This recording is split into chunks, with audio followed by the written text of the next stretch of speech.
நீங்க என்ன குதிரை பேரம் நடக்கிறதுன்னு கொடுக்குறீங்க, ப்ரூவ் பண்ணுங்க சார். இங்க வந்து திருநாவுக்கரசுன்னு ஒருத்தர் 35 கோடி பேரம் பேசினாருன்னு அதோட கம்ப்ளைண்ட்டு, அவங்க பேசின 4 வாட்ஸ்அப் காலு, அவங்க கொடுத்த மெசேஜஸ், அதுக்கப்புறம் வந்து அவர் பேர் ஸ்ரீனிவாசன், ஒரு பத்திரிகை துறை நடத்துறாரு, இவங்க எல்லாரையும் கரெக்டாக ட்ராக் பண்ணி பிடிச்சி எடுத்தாங்களா இல்லையா? தியாகராஜன், நரேஷ் எல்லாமே கைது பண்ணப்பட்டாங்க. ஓகே, இது எல்லாமே ஒரு முகாந்திரம் இருக்குன்னு ஒரு அத்தாட்சி இருக்குல்ல. நீங்கள் ஒரு எஃப்ஐஆர் போட போறீங்க அப்படின்னா அத்தாட்சி இல்லாமல் போட முடியாது. உங்களுக்கான முகாந்திரம் தேவை இந்த எஃப்ஐஆர் போடுறதுக்கு. சும்மானாக நீ எஃப்ஐஆர் போட்டுற முடியாது. கரெக்ட் இல்லை? அப்போது அந்த முகாந்திரத்தை இருந்ததுனால தானே செஞ்சாங்க.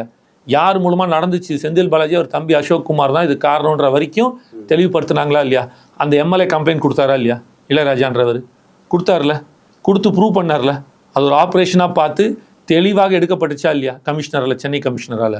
அப்போ ஆப்வியஸ்லி நான் என்ன சொல்கிறேன், தாவேக்கால குதிரை பேரம் பேசினாங்க, இவ்வளோ அமௌண்ட்டு கொடுத்தாங்க, இப்படியெல்லாம் செஞ்சாங்க அப்படின்னா நீங்க அதை ப்ரூவ் பண்ணுங்க, ஃபைல் பண்ணுங்க. நீங்க சொல்ற மாதிரி மரகதம், சத்யபாமா, இசக்கி சுப்பையா, விஜயபாஸ்கர், எம்ஆர் விஜயபாஸ்கர் எல்லாமே வந்து வைகை செல்வன். இப்ப நீங்க பேசுற 5 நிமிஷம் முன்னாடி வைகை செல்வன் வெளில வந்துட்டாருங்க.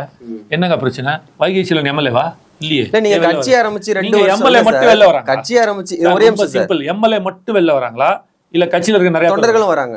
மறுக்கல. சரி, நீங்க அப்ப அந்த தொண்டர்களுக்கு குதிரை பேரம் பேசுறாங்க. நான் என்ன சொல்றேன்னா, கட்சி ஆரம்பிச்சு 2.5 வருஷம் நடத்திட்டு இருந்தீங்க, அப்பெல்லாம் யாருமே உங்க கூட கூட்டணி பெருசா வரல. செங்கோட்டையினர் வந்திருந்தாங்க. வெற்றி மட்டும் தான் சார் இங்க முக்கியம்.